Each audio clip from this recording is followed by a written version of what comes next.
Podcast. Oh, mama. Luar biasa. Assalamualaikum warahmatullahi wabarakatuh.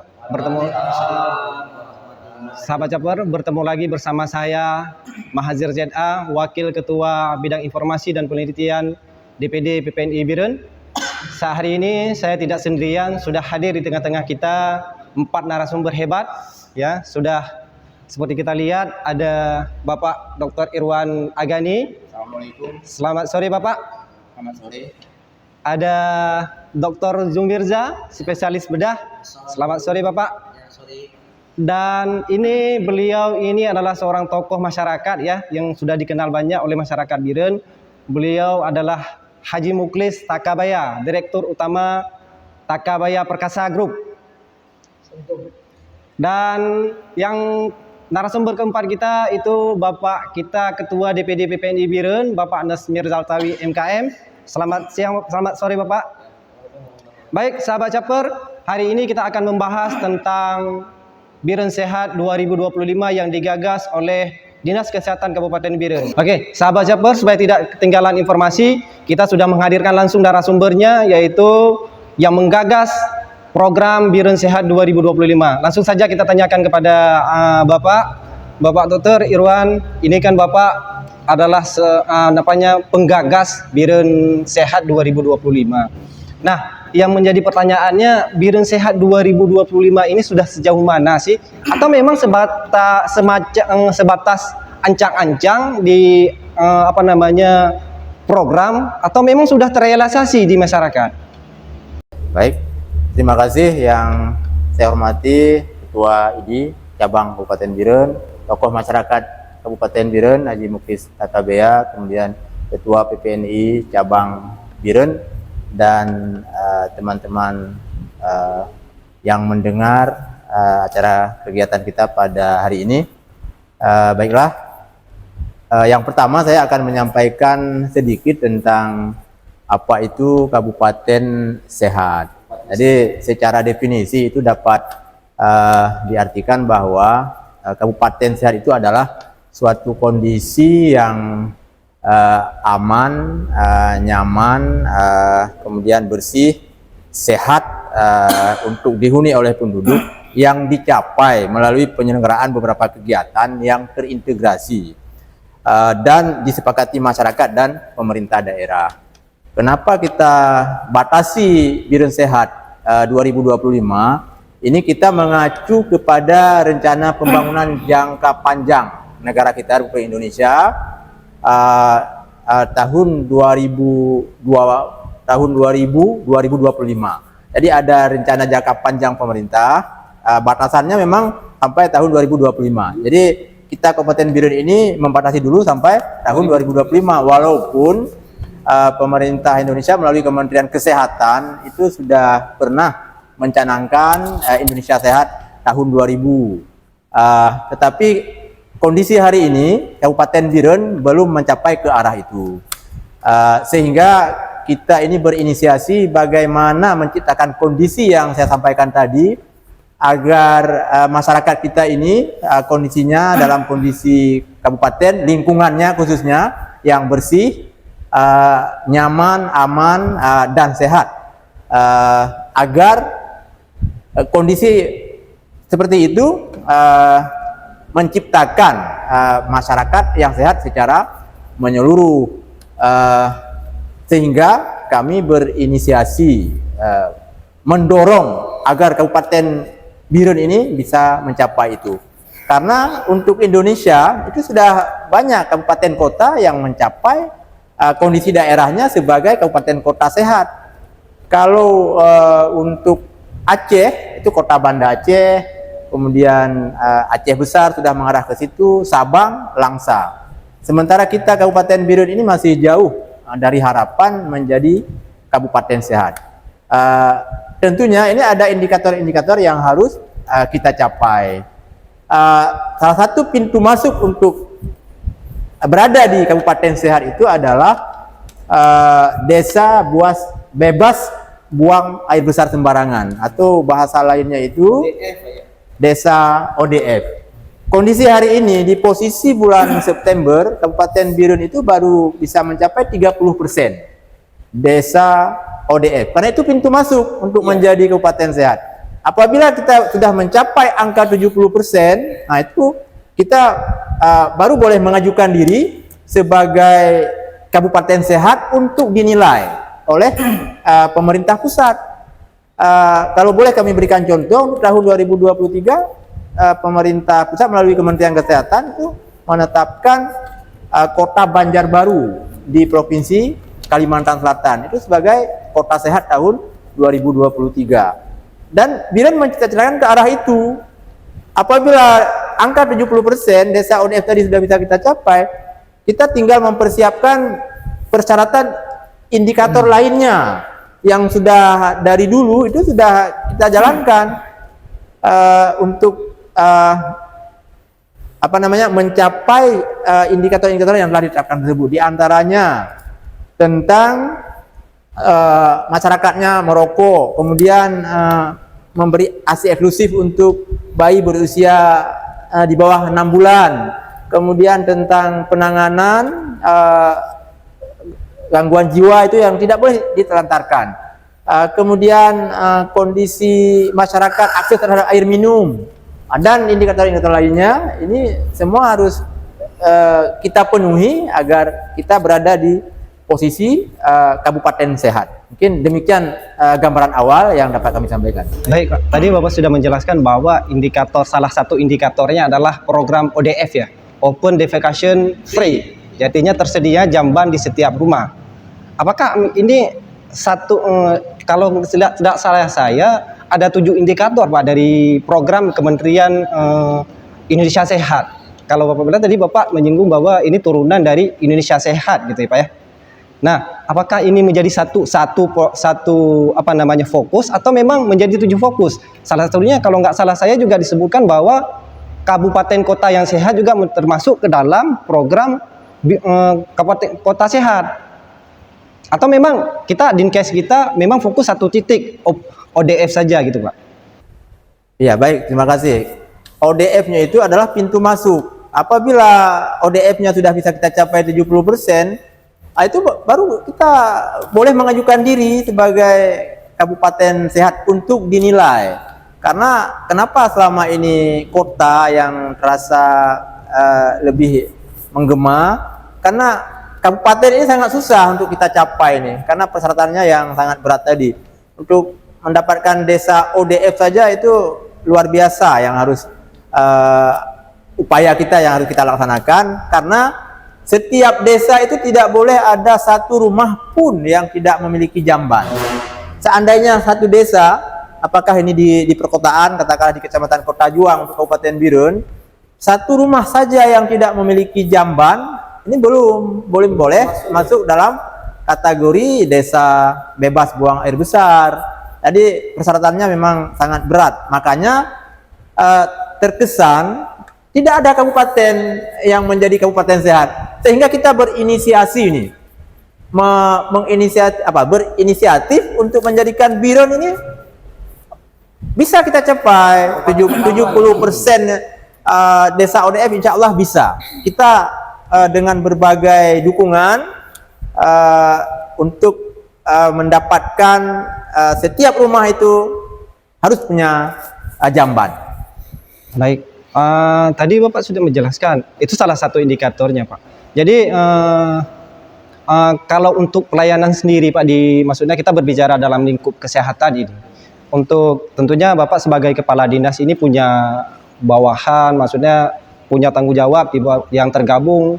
Salah satunya adalah ada dokter, ada perawat dan farmasi. Nah, untuk program Birun Sehat ini sudah sejauh mana sosialisasi Pak? Ya baik, terima kasih. Semenjak ini kita dengung-dengungkan, dan ini terus kita sosialisasi dalam berbagai pertemuan. Berarti semua puskesmas, hampir semua perawat tahu program ini Pak? Tahu tentang rencana kita ini, malah kita membuat bentuk inovasi ya. Kemarin dulu kebetulan ini ada kapusnya hadir bersama kita, terpilih sebagai desa ini ya inisiator menjadi pilot project di Kabupaten Biren. Desa Jangka Alu, Gampung Berisehati. Nah, itu bentuk inovasi untuk menuju Biren Kabupaten Sehat tahun 2025. Jadi bersih, rapi, indah, sehat, rapi dan produktif. Jadi apabila masyarakatnya sudah sehat, kita berharap semua kan akan produktif ya, bisa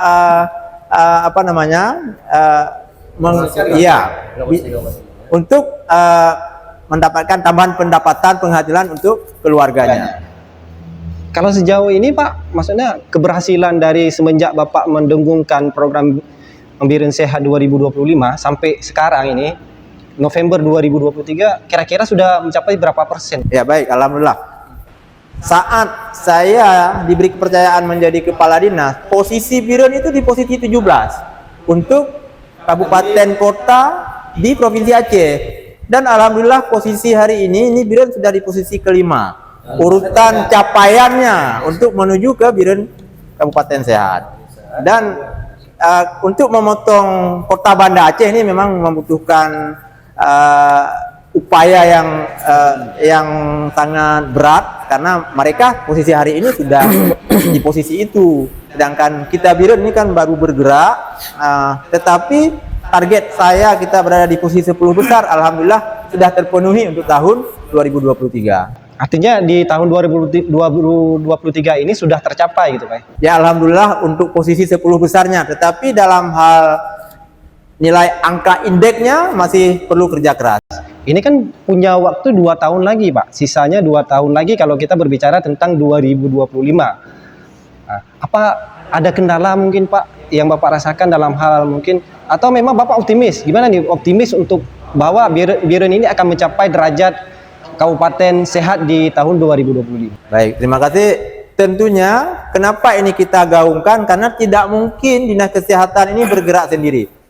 Makanya ini kan terintegrasi sifatnya, semua dinas termasuk pihak swasta. Jadi pada hari ini kita undang tokoh masyarakat kita di Kabupaten Biren ini, Bapak Haji Muklis Takabea ini, saya pikir sangat besar manfaatnya karena butuh dukungan semua pihak termasuk swasta, tidak hanya pemerintah. Iya, karena untuk mencapai ke arah itu, sarana prasarana itu butuh biaya yang sangat besar untuk mencapai itu. Karena tidak hanya jamban, tetapi akses sanitasi, air minum. Ya, itu yang sifatnya butuh dukungan biaya yang luar biasa besar untuk Kabupaten Biren. Tadi kita sudah mendengarkan penjelasan dari Kepala Dinas, beberapa program yang digaungkan, insya Allah akan ditindaklanjuti di tahun 2025 nanti. Baik, Bapak Haji Muklis, ini Anda selaku tokoh masyarakat ya, juga selaku pelaku entrepreneur ya, yang punya peran maksudnya membantu menyukseskan acaranya yang digaung oleh Dinas Kesehatan. Ini apa pandangan dan tanggapan Bapak tentang Biren Sehat yang disampaikan oleh Pak Kadis tadi? Yang kami hormati Bapak Kepala Dinas Kesehatan Pak Dr. Irwan, Pak Sumirza, ini sahabat kami, Pak Syektawi, Pak Mirja, dan juga Pak Muhajir dan seluruh teman-teman dan kawan-kawan yang berhadir. Ada para Puskesmas Jangka ya, juga hadir di sini. Ini kalau berbicara kesehatan, mungkin saya secara pribadi otomatis sangat kurang Pak ya, itu jauh dari bapak-bapak saya rasanya. Ini kan pakar-pakar kesehatan Pak Wan yang sudah cukup lama di dunia kesehatan, Pak Zumiza kan. Kalau saya berbicara teknik pembangunan jembatan, irigasi, jalan dan bangunan konstruksi lainnya, insya Allah ya bisa kita jelaskan lebih mendetail dan secara gamblang ya, ini lebih bisa kita jelaskan. Tapi tidak apa, alhamdulillah juga saya diberi kesempatan dalam acara ini. Saya rasa begini, menyangkut dengan Biren Sehat 2025, saya rasa semua orang sangat mendambakan ini, ya siapapun dia, ya karena kesehatan sangat penting. Ya, kalau tidak sehat apapun tidak bisa kita kerjakan. mau sehat akal, mau sehat pikiran, sehat badan, itu di nomor satukan semua. Ya. Namun dalam hal ini, dalam kehidupan kita, saya rasa ada 4 hal penting yang selalu diiringi dan yang harus selalu kita laksanakan. Yang pertama adalah niat, nawaitu ke arah nawaitu atau niat itu yang tujuannya adalah dengan niat yang tulus, siapapun ya, program apapun, saya rasa insya Allah. Kemudian usaha, dengan niat saja tanpa usaha, ya kan? Usaha itu sangat wajib dibarengi dengan niat tadi, ya, untuk apalagi untuk kemaslahatan umat yang kita bicarakan tadi. Ini sangat luar biasa saya rasa. Ikhtiar wajibun. Ikhtiar itu sangat wajib memang untuk kita laksanakan berbarengan dengan niat yang tulus. Ya. Kemudian setelah usaha, kita harus ada doa. Ya. Doa ini juga sangat penting. Kalau sekedar usaha tanpa diridhai oleh Allah, saya juga niat Pak Wan juga tidak akan berhasil. Ya, yang terakhir kita harus bergantung pada yang kuasa, tawakal. Ya, ini juga tidak mungkin kita berjalan sendiri dan arah terakhirnya kemana. Ya, kita harus juga ada Allah tempat kita memohon, menyerahkan diri ya. Ini juga untuk kemaslahatan umat. Saya rasa kalau ada semua komitmen ini, saya yakin. Intinya semua lini harus punya 4 ini. Iya, 4 lini. Dan ini harus ada komitmen betul dalam jiwa kita. Jangan ada tujuan lain. Ya, jangan ada tujuan untuk berpolitik ya. Walaupun saya ini orang politik ya. Jangan bertujuan untuk program, masalah ada program saja supaya enak baik dilihat oleh atasan kita kan. Kalau sama Pak Wan kan akan Pak Bupati nanti, oh hebat Pak Wan punya program kan. Tapi programnya kalau memang tidak benar-benar habis biaya, ya kan, tidak ada manfaat. Saya sendiri sangat mendukung atas nama itu untuk kemaslahatan umat, ya, sangat saya dukung itu. Apalagi program-program yang pro rakyat ya. Saya rasa begitu. Dr. Jumirza, Anda selaku Ketua Ikatan Dokter Indonesia Kabupaten Biren dan juga berperan sebagai dokter spesialis bedah ya, yang punya kesibukan luar biasa, aktif juga di kegiatan kemanusiaan.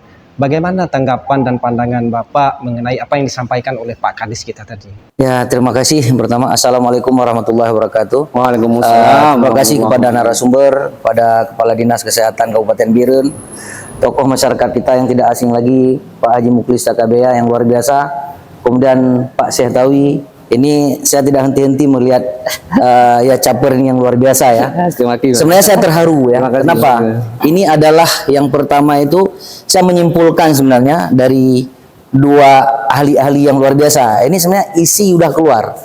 Jadi yang inti adalah kita harus memahami dulu sehat itu menurut WHO apa.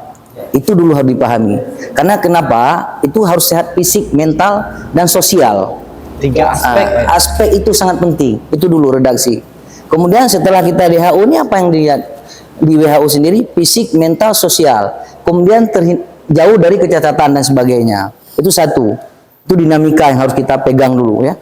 Kemudian kita harus lihat komponen pentingnya apa lagi di sini. Komponen pentingnya tadi adalah jasmani, mental, dan spiritual. Ini sudah dikategorikan oleh Pak Kadis tadi yang luar biasa. Dari kita peringkat 15 menjadi 5. Nah, ini kan luar biasa ini. Di capaian di November 2023. Sedangkan 2025 itu luar biasa. Kenapa? Ini dibarengi oleh dukungan dari tokoh masyarakat kita gitu. Jadi stakeholder ini harus dikumpulkan. Jadi tidak mungkin Pak Kadis dia memerintahkan, tapi kalau nggak ada niat, perubahan dari perilaku kita, itu nggak mungkin terjadi. Sedangkan dalam Islam, orang-orang yang beriman juga, kita semua di sini juga harus perilaku hidup bersih. Jadi sudah dicontohkan sama Rasulullah, itu leader kita. Jadi sebenarnya ini sudah paham kita. Dalam arti kata, contoh yang biasa, yang kita praktek sehari-hari. Contoh kita mau makan, cuci tangan dulu, ya kan? Nah, jadi itu hal-hal yang memang mengajarkan kita adalah untuk perilaku hidup bersih. Kenapa? Perilaku sendiri itu harus kita bentuk di usia dini. Anak kita contoh yang kita lihat sehari-hari. Jadi anak kita kadang-kadang baik di tempat biasa dia membuang sampah sembarangan. Kita aja nih perilaku. Nah, nanti buang sampah di sini. Nah, jangan buang sampah sembarangan. Jangan buang sampah ke sungai. Nanti menyebabkan apa? Itulah kita perilaku harus kita ajarin. Perilaku itu harus dirubah. Bisa tercapai 21 hari. Kenapa? Makanya dimulai dari usia dini. Nah, itu hal-hal yang kecil. Cara cebok yang benar harus kita ajarin. Itu tingkat dasar. Jadi kalau udah dilatih perilaku dia benar, maka nanti otomatis dia akan berjalan dengan baik. Nah, itu harus kita pahami. Jadi makanya program Pak Kadis tadi 2025, ya kan? Kemudian dengan tokoh masyarakat kita, bukan hanya Pak Haji aja, nanti semua ikut bertanggung jawab. Bukan hanya dokter, bukan hanya perawat, tapi masyarakat. Contohnya perilaku hidup sehat, apalagi contoh kita untuk sikat gigi yang benar, itu pola-pola yang biasa kita lakukan hari-hari. Jadi mandi, jadi itu adalah hal-hal yang memang harus kita ajarin. MCK, jadi kita harus benar gimana cara untuk kita membuang hajat. Jadi ada semua perilaku hidup sehat. Jadi kalau memang udah ditumbuhkan dari sehat kita apa? Yang seperti yang saya bilang tadi. Jasmaninya apa misalnya? Sehat jasmani, spiritual apa? Berarti rohaninya. Kemudian mentalnya yang harus dirubah. Karena kalau kepala dinasnya, mindsetnya, kepala dinasnya dia memang betul-betul dia program dengan apapun. Tapi kalau nggak dirubah mindset untuk hidup sehat itu nggak mungkin. Makanya dari niat tadi seperti Pak Haji. Pak Haji ini luar biasa isinya nih. Niatnya, kemudian tawakalnya, dan kita berserah diri. Nggak ada kita usaha itu, ya kita sama dengan tindakan saya juga bedah ya. Tentu kita belajar dulu betul-betul dalam ilmu. Ya mungkin kita 12 tahun untuk mendapatkan berikut bedahnya, kemudian baru kita aplikasi untuk benar lakukan tindakan itu. Makanya apa? Anak-anak mencontoh perilaku dari orang dewasa sendiri. Oh, bapak itu, ibu itu buang sampah di tempatnya. Tentu itu perilaku yang baik. Tapi kalau kita buang, nggak boleh misalnya merokok, tapi kita melakukan tindakan misalnya membuang sembarangan puting rokok, kemudian kita membuang sampah sembarangan. Nah, ini adalah program yang sangat kecil tapi efeknya besar. Nah, jadi niat tadi, ikhtiar kita, usaha kita dan tawakal ini menjadi kunci. Nah, sebenarnya kalau kita bicara dari WHO sendiri kan udah memahami untuk semua. Saya yakin insya Allah ini program dari Pak Kadis sendiri, karena niat kita lah benar. Saya sebagai ketua ID Birun ya luar biasa, memang harus hidup sehat. Nah, jadi bukan hanya untuk dokter, bukan hanya untuk perawat, bukan untuk ini untuk semuanya. Nah, jadi khususnya Birun ya umumnya adalah di seluruh Aceh dan seluruhnya di Indonesia, malah global. Nah, itu adalah dasar untuk mencapai program-program yang terbaik. Apalagi program sehat ini mengenai stunting. Stunting itu juga. Jadi kita perilaku yang baik, kemudian untuk menyusui yang benar. Malah dalam Al-Quran itu sampai 2 tahun menyusui, ya kan? Kenapa? Itu dampaknya luar biasa. Cuma kan kita kadang-kadang kurang mengkaji, kurang memahami. Mungkin itu saja dari saya. Mudah-mudahan ini adalah menjadi semangat bersama ya. Jadi mungkin kalau memang niat yang bersama, jangankan di 2025, saya yakin 2024 ini kelar. Amin. Bismillah. Mungkin itu aja. Terima kasih. Assalamualaikum warahmatullahi wabarakatuh. Oke, Pak Mirzal, Anda selaku Ketua DPD PPNI Biren dan juga sebagai Wakil Direktur di rumah sakit tentu mempunyai peran ya, dan juga membaca angka kejadian sehat yang ada di Kabupaten Biren. Bagaimana pendapat Anda, tanggapan Anda terhadap apa yang disampaikan oleh Pak Kadis kita tadi? Baik, Assalamualaikum warahmatullahi wabarakatuh. Waalaikumsalam warahmatullahi wabarakatuh. Terima kasih Pak Ajir selaku host Kapten Podcast yang luar biasa. Yang saya hormati Pak Dr. Irwan Nagani selaku Kepala Dinas Kesehatan Kabupaten Biren, Ketua ID Kabupaten Biren, Dr. Sumirda misal sudah, nah bangga kita ya sebagai pelaku usaha ya, Direktur Utama Pendeta KBA Perkasa Group ya. Ya. Baik, begini Pak Jir. Tadi sudah kita mendengar bersama bagaimana yang disampaikan oleh Pak Kepala Dinas Kesehatan kita, Dr. Irwan, begitu gamblang apa itu Biren Sehat dan bagaimana mencapainya. Tentu tadi mungkin Pak Iwan hanya menyampaikan pintu masuknya. Tentu ada indikator-indikator lain yang memang harus menyertainya, ya, untuk yang harus dicapai mungkin untuk mencapai tadi Biren Sehat tadi. Karena kalau kita lihat tadi dijelaskan tidak hanya satu aspek saja kan, ada beberapa tatanan tadi. Ya, tadi kan ada beberapa tatanan tadi, ada berapa? 6 ya, 6, 7, ada 7 tatanan, hidup sehat, aman, damai, sejahtera dan sebagainya. Salah satunya juga sehat. Tentu banyak indikator-indikator yang memang menyertainya kan. Makanya dengan melihat banyaknya indikator ini ada 4 poin penting yang ingin saya tangkap tadi, baik dari yang disampaikan oleh Dr. Jumirda, Pak Irwan dan juga Abang Da Muklis KBA. Ada 4 hal yang ingin saya mungkin simpulkan mungkin ya. Yang pertama yang paling penting adalah adanya komitmen yang kuat, Ya. terutama dari pemerintah daerah. Strong willing commitment, ya kan? Adanya komitmen yang kuat atau political will, Ya. strong political will. Ya. Jadi ada komitmen yang kuat dari pemerintah daerah. Jadi jangan hanya seperti disampaikan tadi, hanya sekedar launching program kemudian itu selesai, tidak. Tapi kita lihat bukti dari peringkat tadi 15 menjadi 5. Ini berarti Pak Irwan selama ini tidak diam, tidak hanya launching saja, tidak menggaungkan saja, tapi ya udah selesai, tidak seperti itu. Ini buktinya. Tentu ada indikator lain tadi. Jadi dalam saat ini dengan komitmen ini, yang kedua adalah kolaboratif.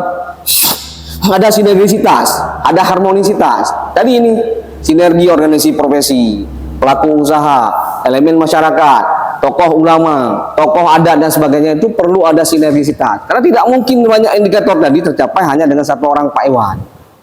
Dengan satu hanya dinas kesehatan saja yang bergerak tanpa ada dukungan kita semua. Ya. Karena memang kesehatan ini seperti disampaikan tadi, baik siapa tadi yang menyampaikan Pak Jum dan juga Pak Iwan dan juga Pak Muklis KBA, bahwa kesehatan ini kebutuhan semua orang. Kebutuhan ini seperti yang kebutuhan dasar yang memang harus dan harus menjadi milik semua orang. Tentu semua orang juga punya andil untuk bagaimana mensehatkan diri sendiri dan juga lingkungannya. Ya. Jadi yang kedua itu adalah kolaboratif, sinergisitas semua elemen masyarakat. Itu yang kedua. Kemudian yang ketiga adanya evidence based policy. Kebijakan yang berdasarkan evidence based. Ya. Akar masalah. Jadi Pak Iwan tadi mungkin saya rasa ada indikator lain, cuma dari Pak Iwan hanya menjelaskan pintu masuknya. Tapi apa yang dilakukan oleh Pak Iwan hari ini tentu ada dasar-dasarnya. Ya. Apa yang harus dicapai, kriterianya apa, indikatornya apa. Tentu dia berdasarkan data. Data inilah yang sangat penting karena kita ketahui bersama, karena mungkin saya orang statistik juga ya, karena saya memang saya ambil peminatan statistik. Jadi saya rasa data itu yang paling penting juga. Jadi berawal semua program itu dari data. Tidak mungkin program ada sendiri tanpa ada sumber datanya. Data inilah yang perlu juga dilihat. Ya. Evidence based tadi. Jadi berdasarkan data ini ada indikatornya, ada persentasinya dan sebagainya. Inilah yang akan menjadi dikejar oleh Pak Iwan nanti.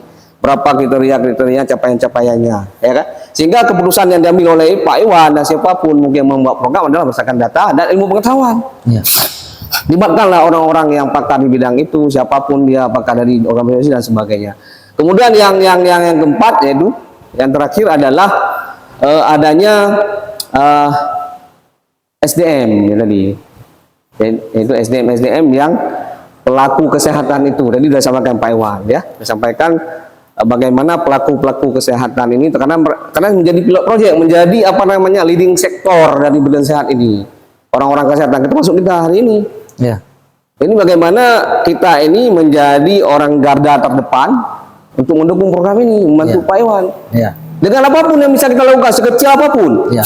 Sekecil apapun yang bisa kita berkontribusi itu adalah menjadi sangat berharga bagaimana kita mencapai kemajuan untuk Biren Sehat 2025. Ya. Mungkin itu dulu Pak Ajir, ada 4 hal yang tadi saya sampaikan. Mungkin ini menjadi tadi saya tangkap dari pembicaraan itu yang bisa saya simpulkan secara secara umum mungkin. Demikian Pak Ajir. Saja kita sudah turun ke posisi 5, artinya terjadi peningkatan yang signifikan ya. Bukan tidak mungkin di 2025 kita akan mencapai di peringkat pertama, dan ada kemungkinan juga mungkin ini gagal Pak. Ada kemungkinan ini gagal kalau misalkan program ini gagal, Bapak punya gambaran nggak alternatif yang akan dilakukan? Kalau ini tidak berhasil cara ini, saya punya cara yang seperti ini. Yang namun Biren Sehat 2025 itu tercapai pada target yang sudah ditetapkan. Saat ini semua desa itu berlomba-lomba untuk membuat jamban untuk masyarakat yang benar-benar tidak mampu. Merokok sendiri kalau kita bilang, ini anak saya, apa urusan Anda? Karena yang kita dengar di lapangan kadang WC-nya tidak standar. Ini maaf nih, saya pun tidak melihat ini informasi. Ada yang sempat kecemplung ke dalam WC.